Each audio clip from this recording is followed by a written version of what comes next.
population of 300 million people. So I think that would be the biggest difference. And as we're a small island up north, and we're extremely isolated for 800 years, while America is arguably the most diverse country in the world. But what I would say, in many ways, we are not that different. I don't feel like the culture differences are that great, in a sense that we are very westernized and we are very influenced very much by America.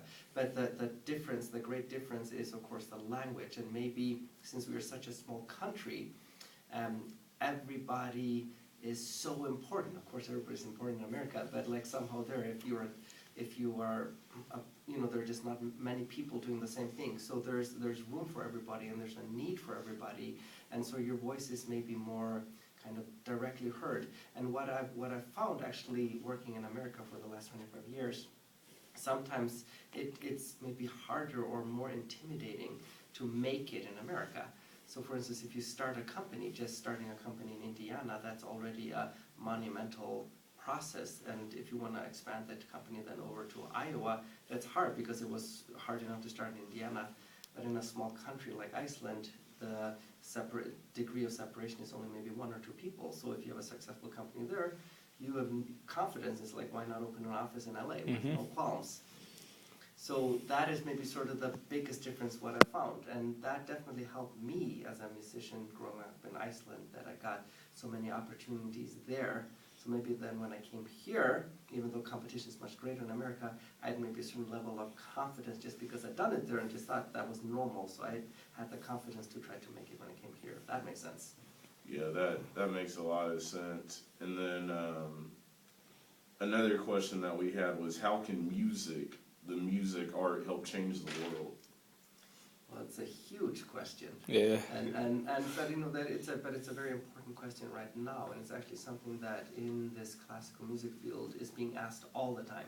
And one of the most important things is also how to bring music to everybody and kind of break down the barriers or the stigma that classical music is only for the elite, or you have to be incredibly educated or to understand it, to enjoy it. And so that's the biggest stigma that needs to be broken, and it's people in my field like myself that it's our job to try to actually break that stigma. And one thing that music can do actually, to answer your question, is that I think there's nothing actually that trains abstract thinking as much as that. Because when we're reading music, we just see black dots on a page. And we have to translate those into emotions. And I don't think there's anything as abstract as seeing like a black little dot and turning that into like something sad or happy, or so if that becomes very natural for you, everything I think is actually possible, or nothing is kind of, everything is possible and makes sense to you. So that would be one thing. And then also studies just show that music generates certain parts of your brain and helps teach you discipline. I mean, well, you guys know this from doing sports. It's like sort of working together, leaderless cooperation. We deal with all of those things in music. And then also we deal with very much since I'm talking to you athletes here, we do deal with also how to perform at the highest level under the highest level of stress and the preparation that goes into it.